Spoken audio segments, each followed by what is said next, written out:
Hello and welcome to the All Sports Podcast, the podcast that helps keeps you informed about all the biggest news around the sports world for this week. Today is June 4th, 2021, and let's get right into it.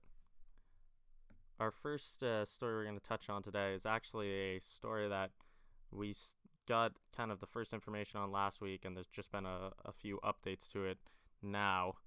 If you're not aware, last Sunday, Naomi Osaka was heading into the French Open. She put out a statement saying that she wasn't going to talk to the media because she felt that the media oftentimes isn't good for athletes' mental health. And so she said that she wasn't going to talk to the media. The French Open fined her $15,000 for that and said that she was also possibly going to deal with further punishment, and that was kind of the story that we had up to that point. Since then, Naomi Osaka actually pulled out of the French Open, and there's been a lot of other athletes coming out and being in support of Naomi Osaka. We saw people like Steph Curry tweeting out. We saw Serena Williams talking about it in the media. So just a lot of athletes supporting Naomi Osaka's decision to pull out of the French Open. Now we're going to move on to baseball. Got a real fun story here to lighten up the mood with baseball, and it's our current home run race. If you're not aware, Vladimir Guerrero Jr., Ronald Acuna Jr., and Fernando Tatis Jr. are all tied with 17 home runs, which most in the MLB, and I just think it's such a good thing to see these three young guys all just dominating the sport the way they are, and three guys, big personalities, not your traditional, old school baseball guys, the new wave of fun kids bringing life back to baseball. I just think that's really great for the sport. And it's been so much fun watching it play out, and I'm so happy for baseball right now that there's finally some life in it as well with Shohei Ohtani not being on 17 but also being in the mix. It's just a lot of fun. Baseball's getting kind of a spike recently, especially with MLB The Show only getting more and more popular every year, and then being on Xbox this year. I mean, it's looking good for baseball, and that's not something you've been able to say for the last couple of years. We're going to switch over now to basketball. In particular, we're going to talk about the Lakers-Suns series. And if you're not aware, the Phoenix Suns eliminated the Lakers in Game 6 last night, and Devin Booker was an absolute monster all series long, but in particular in Game 6. Devin Booker dropped 47 with 11 rebounds, shooting 8 for 10 from three, which is just, that's nuts. Full credit to Devin Booker. We've all known since his rookie year that Devin Booker is legit, and this is just going on and adding on top of it. We also saw with the Suns beating the Lakers, this is going to be the first time in LeBron's career that he's actually lost in the first round of the playoffs, which is pretty insane. As well as we've got, this year is going to be the first time since 2010 that LeBron James or Steph Curry were not in the NBA Finals, which is insane to think about. Like, it doesn't really hit you at first, at least me personally. It didn't hit me that it's been that long until I saw, I think it was Sportsnet posted that this morning, and it was just insane to see.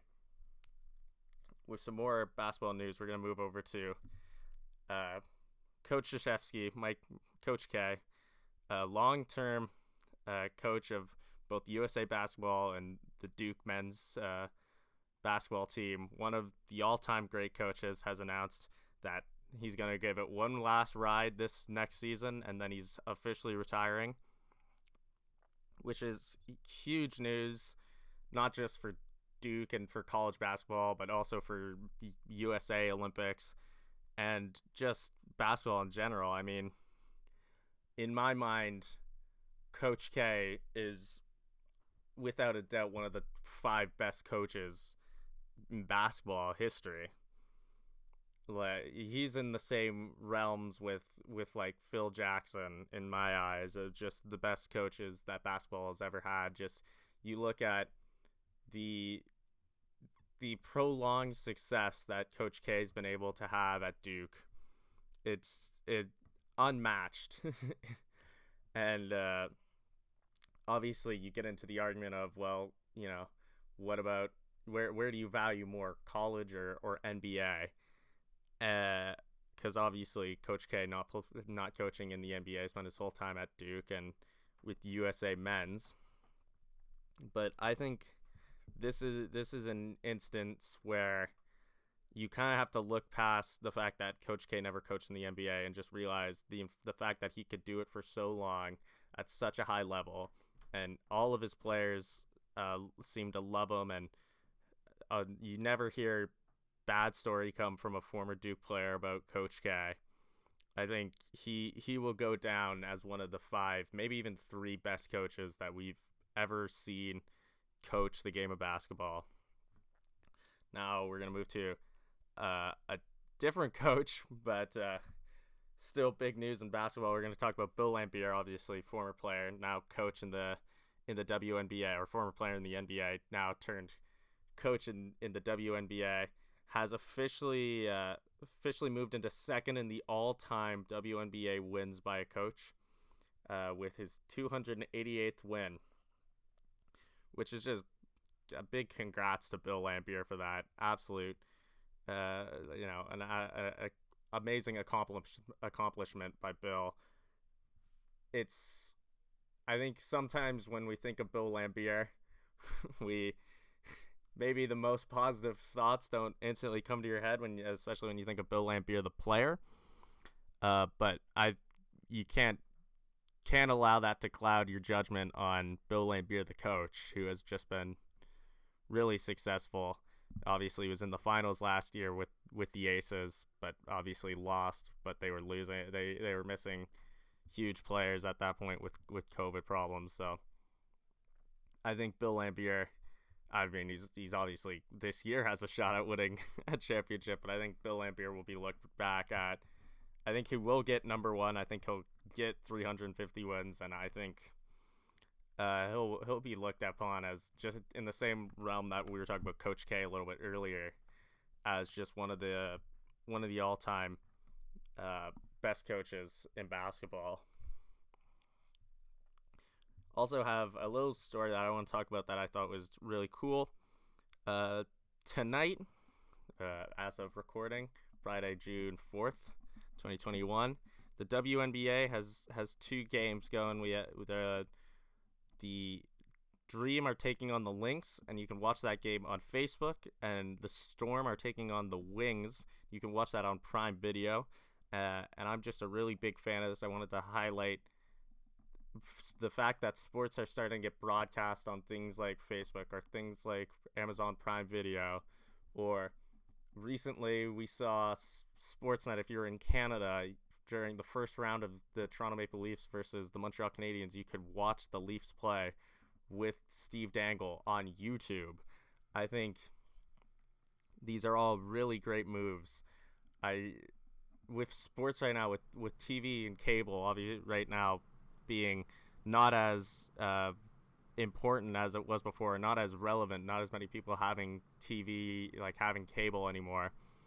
I think sports really needs to move into these public streaming sites like YouTube or like Facebook or like Amazon Prime, or here in Canada, I use DAZN to watch all the NFL, as well as getting MLB Network and all that stuff, as well as the Champions League and the Premier League.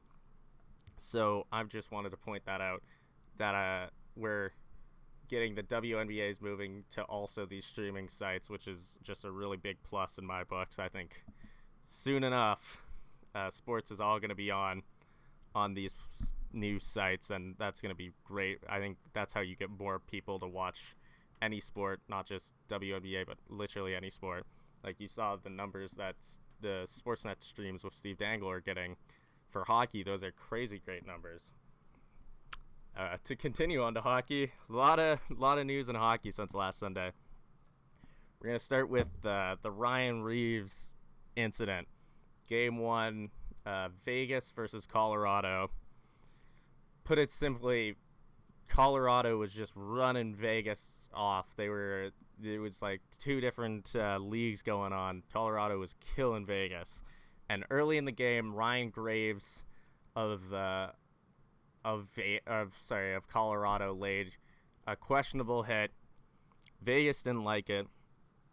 And Ryan Reaves seemed to particularly take not fondly to that. And then later in the third period, we had a big incident in front of the net. We had some cross-checking, some pushing, some shoving, things you expect from the postseason. Then there is some face washing. Basically ended with Ryan Reaves getting Graves on the ground or on the ice. And it's hard to tell with the camera angles we have. Some people think that Reaves had his knee on Graves or on his neck, on his back. You can't really see. To me, it just kind of looks like Reaves is holding him down to the ice.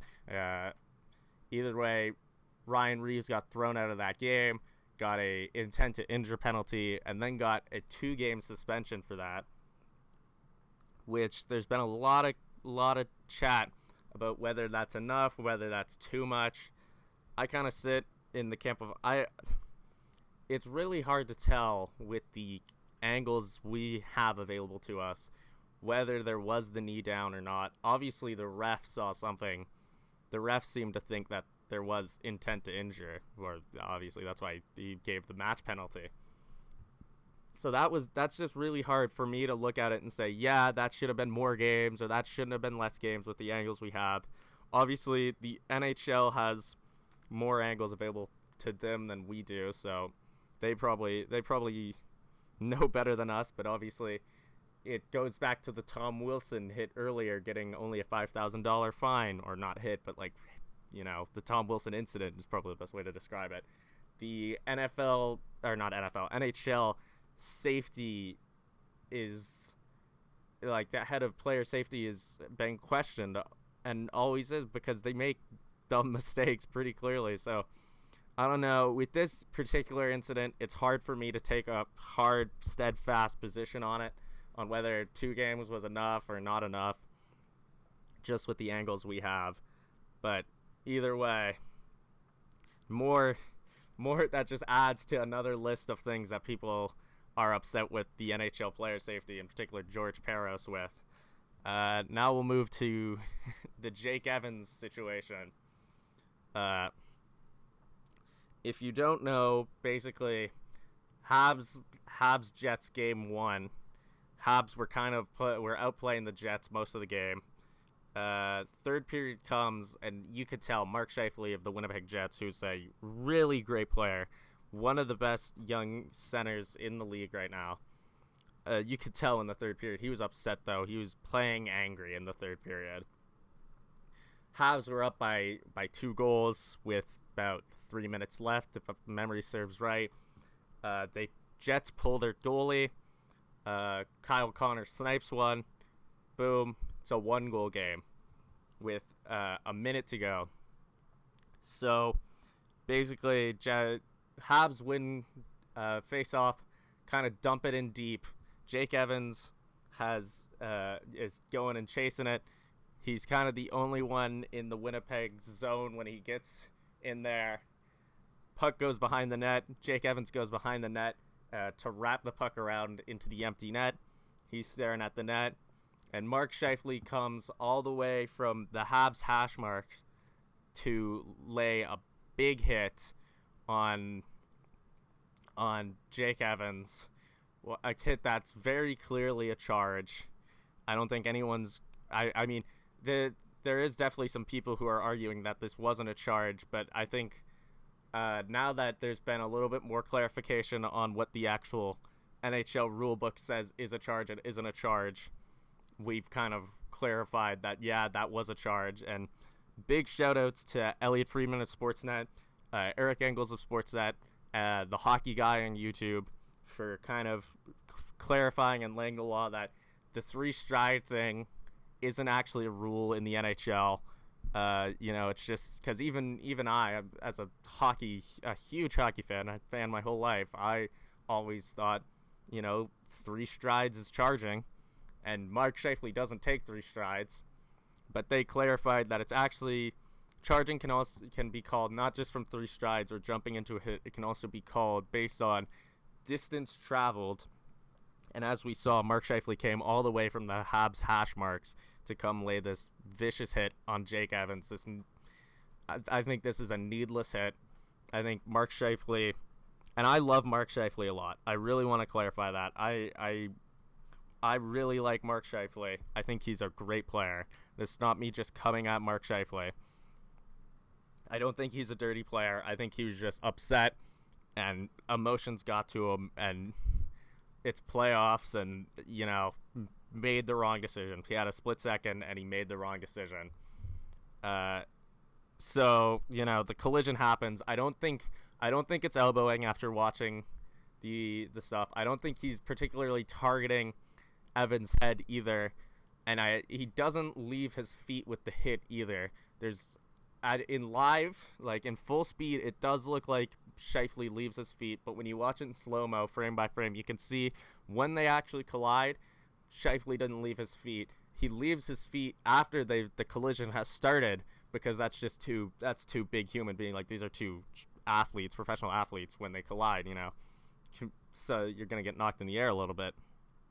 But either way, I think that's a needless, dirty hit from a not dirty player.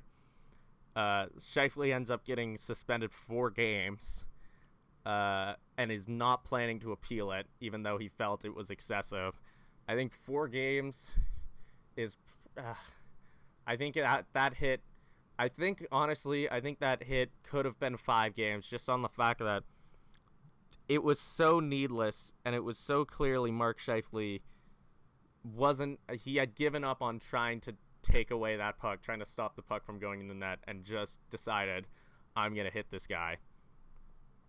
So I think, honestly, that could have gotten more than 4 games. But I also understand the Jets fans who are really upset with 4 games think that that's a lot. Because of other suspensions, we see like the Reeves suspension only getting 2 games. And with it all comes back to Tom Wilson in the regular season not only getting $5,000 fine. Either way, Scheifele, 4 games suspended in this series, and is not going to... He's said he's not going to appeal it. I want to give a big shout-out to Nikolai Ehlers of the Winnipeg Jets. You can see in this image, not showing Evans on the ground. I think when people do that, it's gross. It's like show some respect for all of Jake Evans' family. They don't want to see that. So I've cut Jake Evans on the ice out of this image. So it's just, or if you're watching on YouTube, you can see this. Nikolai Ehlers, who after the hit happens and the scrum starts happening, he realizes right away that, hey, the most important thing here is Jake Evans lying on the ground. And he steps in there and kind of body shields the other players away from making contact with Evans on the ice. And that is just full respect to Nikolai Ehlers. Really classy move for doing that. Fully deserves a big support for Nikolai Ehlers on that one. Also want to talk a little bit about Scheifele. In his press conference this morning, said that his family was actually picking up some hate for the Scheifele hit, and people are going at his parents and going at his family. If you're someone who sees the Mark Scheifele hit, like I said, I think it's a dirty hit, but if you see that Mark Scheifele hit and your instinct is, I'm going to go on Twitter or I'm going to go on social media and I'm going to attack Mark Scheifele's parents or Mark Scheifele's siblings, stop. You're crazy. Like, that's so inappropriate and so wrong. Like, honestly, you just can't be doing stuff like that. Like, take a step back and realize what you're really doing. Think his parents didn't lay the hit. His parents. It's not like his parents before the game were like, "Oh yeah, Mark, if you're down late in the third, go take a player on the Habs out." No, like Mark Scheifele's parents are not Mark Scheifele, so stop attacking them. I don't think I can't believe that's something seriously has to be said, but don't go at Mark Scheifele's parents. It's just stupid and crazy, and if you're an adult doing that, even if you're a kid doing that, really take a step back and realize how crazy, how immature, how stupid you're being by doing that. Like, truly, take a look in the mirror and realize what's going on.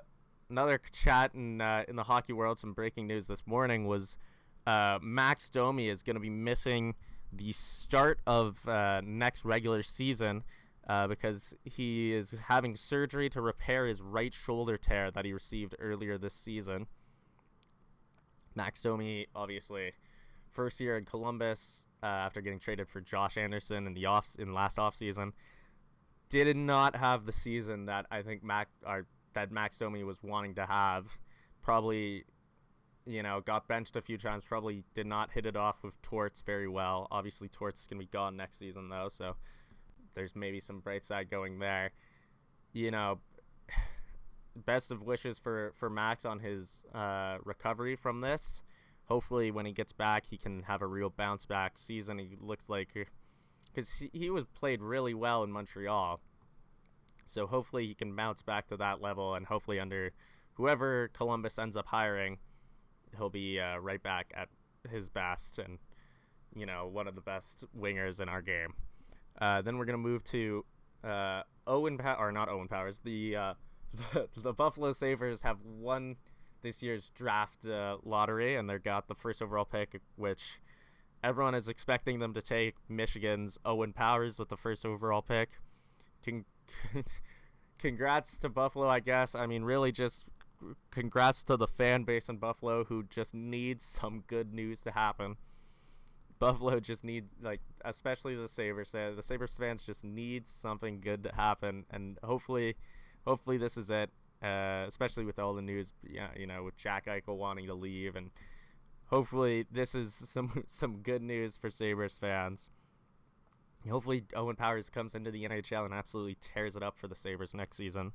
And it just another name on the long list of studs coming out of the Michigan hockey family recently. I mean, him, Quinn Hughes, it's insane when you look at it. Obviously, looks like we're going to have Luke Hughes coming through in a few seasons. Credit to Michigan for really, really creating a great hockey program in last few years and developing some great players. So for more NHL news, we're actually going to have we're going to be joined by a special guest, Ayrton Antenucci, long-suffering Leafs fan. Ayrton Antenucci is going to come on the podcast and give his thoughts on the Toronto Maple Leafs loss to the Montreal Canadiens in the first round of the playoffs and what he thinks should be the Leafs' next moves in the future. If you're looking for that, you can look down in the description. You'll see a little time code for it. It'll be at the end. Or if you're watching the YouTube video, you could also just skip forward to where you see the Leafs. For anyone who's just here to hear about the NHL, that's where you'll find the interview. Now let's move on to the PWHPA, which had some big news with their Secret Cup showcase was last week, and Team Bauer ended up winning it all. Marie-Philippe Poulin ended up being the tournament scoring leader with absolutely insane 5 goals and 6 assists.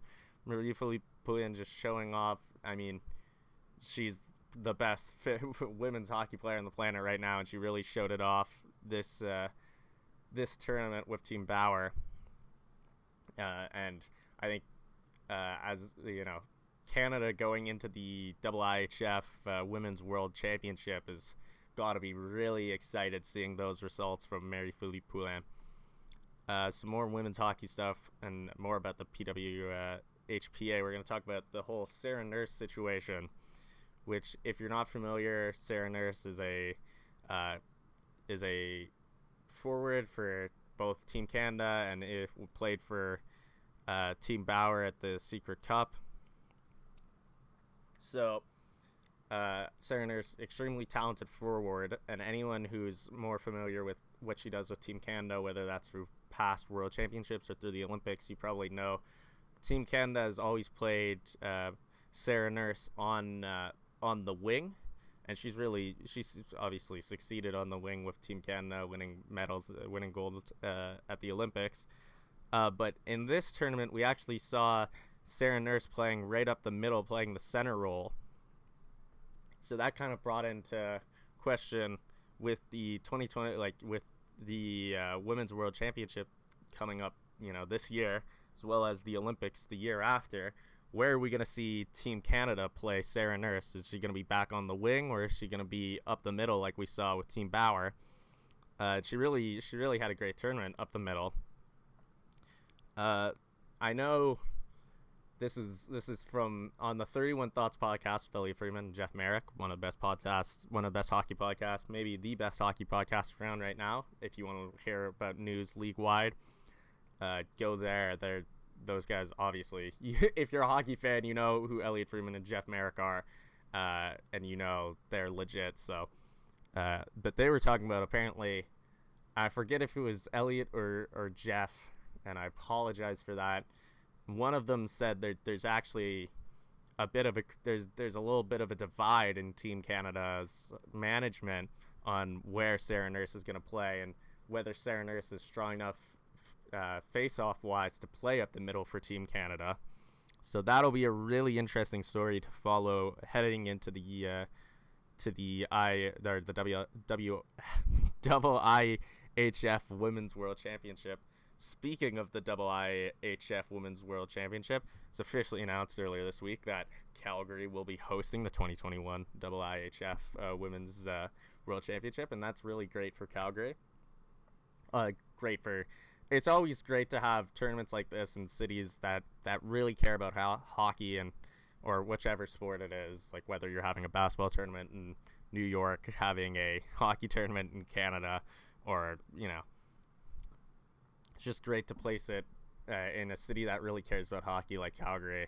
And maybe Calgary fans haven't not had the easiest season with the Flames wise, at least this last year. So hopefully the IHF Women's World Championship can maybe bring some joy to hockey fans in Calgary if Canada gets the gold medal.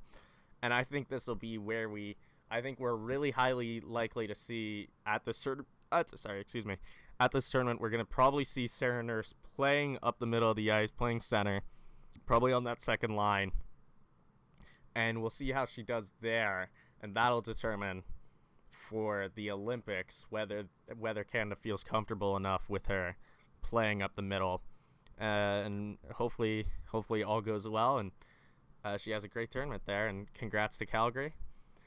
Now we're going to talk about something. We're going to get to racing here. And this first story is actually something I literally had written out on my notes for last week's show, and as I was recording, it completely slipped from my mind. I apologize, but congratulations to Rick Hendricks and everyone at Hendrick Motorsport, Jeff Gordon, all of them, for passing Petty Motorsports as the most wins in NASCAR Cup car history with 269. That's incredible. I'm so lucky and blessed as someone who didn't get to live through Richard Petty's dominance or Dale Earnhardt Sr.'s dominance. I feel really blessed to say I can see what's going on with Hendricks. I got to see Jimmy Johnson win 7. I saw Chase Elliott get his first championship last year.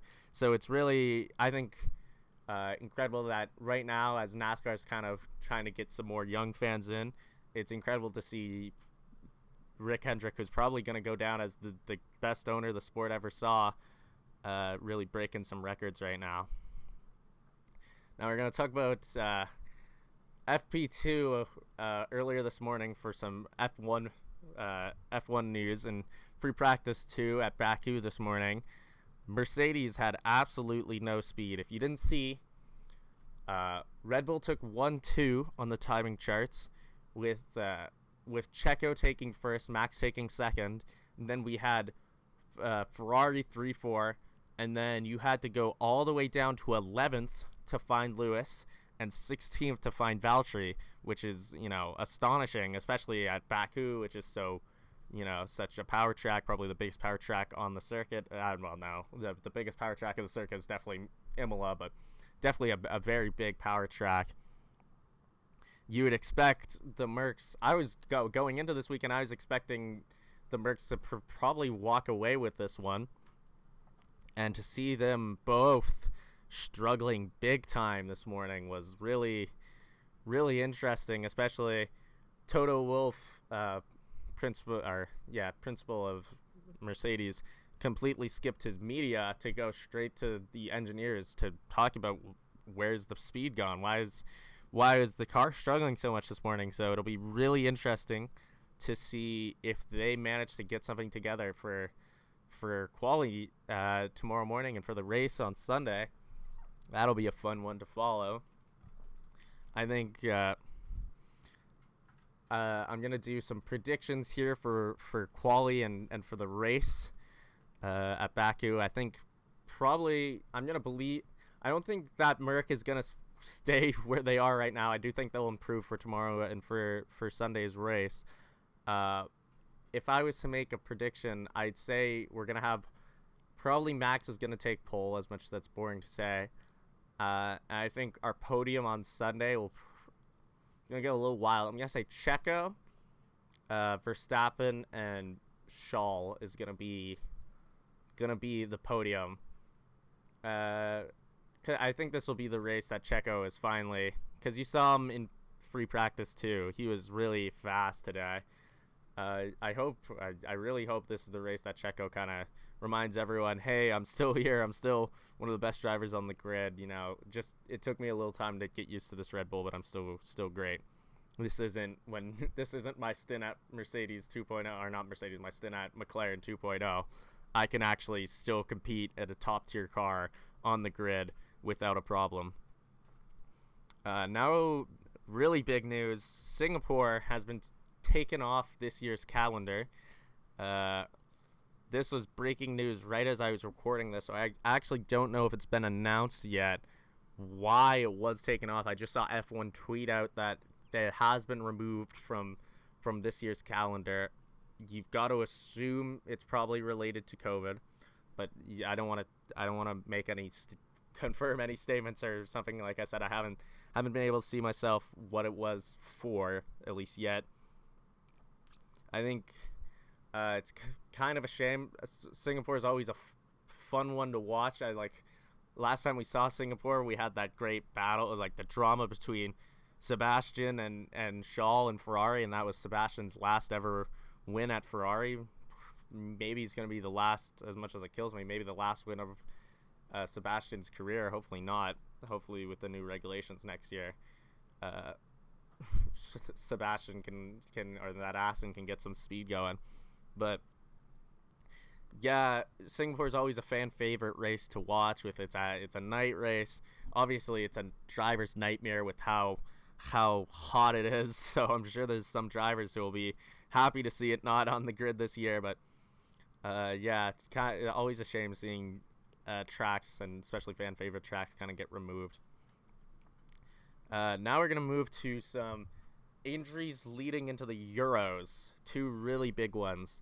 I touched on this in last Sunday's show with the De Bruyne getting injured in the Champions League final. If you didn't see it, De Bruyne running for a ball, Rudiger stops on a dime. De Bruyne not looking, runs face first into Rudiger's shoulder. Really, really ugly collision. Not something you want to see. De Bruyne actually has some fractures in his face that's going to hold him out for at least the beginning of the Euro, which is a huge hit for Belgium. Because, I mean, obviously not just the fact that they're losing their captain, but losing their best player. I think Kevin De Bruyne is probably the best player, or the best midfielder on the planet right now. So that's going to be absolutely huge and heartbreaking for Belgian football fans. having him miss at least the beginning of the Euros. And Trent Alexander-Arnold has been also announced to be ruled out for England's Euro hopes this Euros as well. There's already some question marks on whether Trent Alexander-Arnold was going to crack the starting 11 for England, but there's no doubt in anyone's mind. Really talented young fullback, one of the best new faces in the game. And if Gareth Southgate was hoping to get like some fast-paced fullback action going on with high-pressing fullbacks, Trent Alexander-Arnold was probably going to be a big part of that. Whether it was going to be him working with him and Kyle Walker on each wing, or whether he was maybe going to be used as a sub for Kyle Walker, we don't know. And maybe this might push Gareth Southgate to move to a 3 at the back formation, similar to what we saw a few times at the last World Cup. We saw England sometimes go to a 3 at the back. But once again, awful time for all the time is an awful time to get injured for a professional athlete, but especially right now, right with the Euros going on, I'm sure Trent Alexander-Arnold is absolutely gutted. Same with Kevin De Bruyne. They both obviously want to play for their country and want to win the Euros for their country. Now a little bit brighter in the football world, we saw Sergio Aguero officially arriving in Barcelona and taking photos with the team with the kit and stuff. Good for Aguero. Honestly, if this is the move that makes him happy, obviously, if you're a Man City fan, you cannot complain at all about this. Aguero gave Man City everything. He gave them first Premier League championship in, was it 47 years back in 2012? I mean, 10 years of being the best player probably in club history. I think it's him, David Silva, and Vincent Kompany. Those three are probably all going to go down as top 10 Man City club legends. But yeah, just fun to see Sergio Aguero in his new Barca threads, Very exciting. We're going to move to a little bit worse news in golf. It was just announced that the CP Women's Open, which is supposed to be held in Vancouver, has been, or 2021, has been canceled. That's always tough to hear. You never like to see any sporting event get canceled, especially, when it feels like we're so close to being done with this whole pandemic and we're so close to being free. Seeing something like this happen, you're like, damn. But next on, we're going to have a very special guest, like I teased earlier in the NHL segment of the show. We're going to have a suffering Leafs fan, Ayrton Antenucci, and suffering Leafs fan, great friend of mine, Ayrton Antenucci, is going to come on. We're going to talk about the Leafs together. Hello and welcome back to the All Sports Podcast. Right now we've got our first of hopefully many special guests throughout future episodes to come talk on the All Sports Podcast about their area of expertise. Right now, as I said earlier, we're joined by suffering Leafs fan Ayrton Antenucci here to talk about the Leafs. Say hello, buddy. What's up? Yes, depressed Leafs fan here. Oh man. Yeah. Not looking too good, is it? In Leafland, not looking its best at the moment. No, it's not. So, obviously, this is not the result the Leafs wanted or expected going into the series or up, at any point until probably after Game 6. I think until the loss in Game 6, the Leafs fans were probably pretty confident this was the year. We're seeing the second round, and then obviously the shock of the shock and awe of getting beat in the first round and losing in 7. Do you think there is a problem with this Leafs team? And if so, what do you think it is? Or do you think they've just been unlucky and they're just, if you did it again, they'd win? It's seriously a mystery to me, because, I mean, on paper, obviously the team has everything they needed to beat the Habs, and they showed that in the regular season, beating them 7 of 10 times that they played each other, and that's why everybody expected them to win. I didn't expect it to go 7 games. I don't think anybody expected that to go 7 games. But I gotta say, like, I think the problem with the Leafs team, they just didn't, like, your top line isn't performing in the playoffs. They had two goals the whole series, and it was just like, that's a problem. I think that's a big problem, because when your top end isn't performing and you can't be relying on Jason Spezza and Muzzin to do all the goal scoring for you. And even with that said, they made it to 7 games without their captain. I think it was, man, I couldn't tell you. I really couldn't tell you what the core problem is. They just didn't get results, and I really don't know what they're going to do in the off season. I really don't. What's your thoughts on Sheldon Keefe throughout the series? Constantly, obviously Leafs had home ice advantage throughout the series, so they had last change. What do you think about Sheldon Keefe constantly putting the Matthews, Marner, Hyman line against the Danault, Gallagher, Evans / Lehkonen line? Do you think he maybe should have changed that up as the series went, as that line was struggling?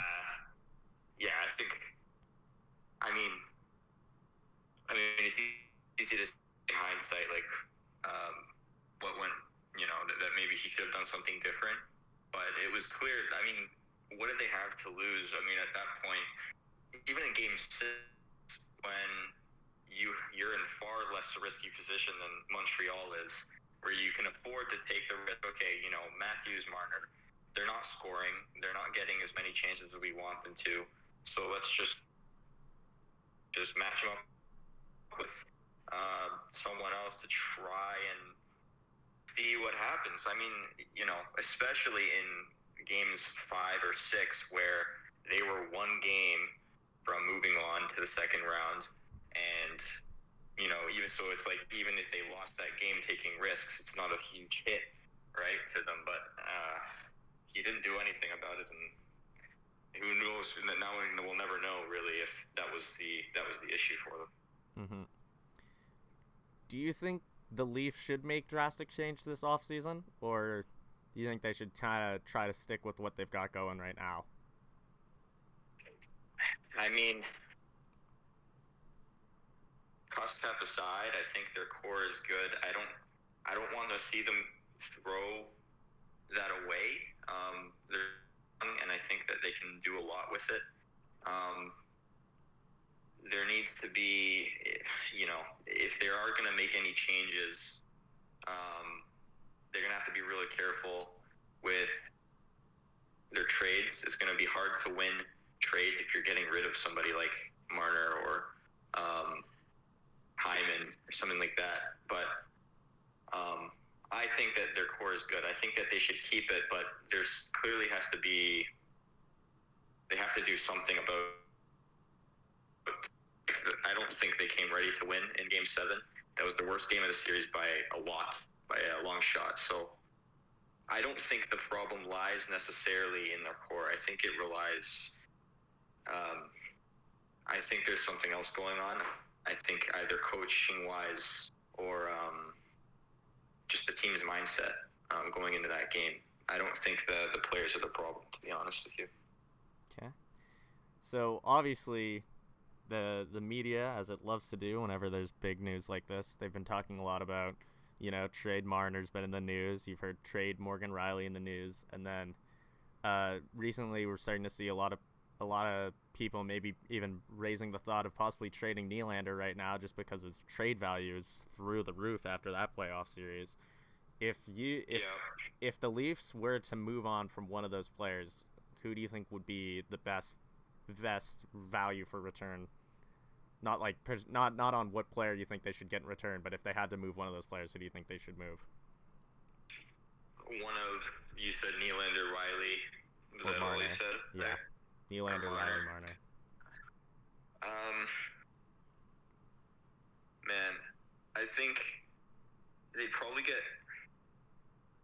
I'd imagine they get more for Nylander right now, just because for the reason you said. I mean, he played great in that series, but I think that's what they get the most out of.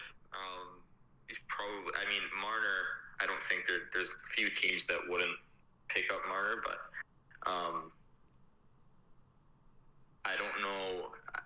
See, then you get into the discussion, like, getting rid of Marner frees up more of your cap space, so it'd be between those two, but I think pound for pound, you'd probably get a better value out of Nylander than Marner right now. That's what I would say. And we'll do one last question here. Do you think if Muzzin or Tavares, or maybe even both, just if one of those two doesn't get injured, do you think the series ends differently? It's really hard to say. Obviously, the Leafs won 3 games convincingly without Tavares. And, I mean, at the end of Game 6, even when Muzzin was injured, they were dominating on shots. Obviously, they lost in overtime, but they can thank Dermott for that one. But it's like, I mean,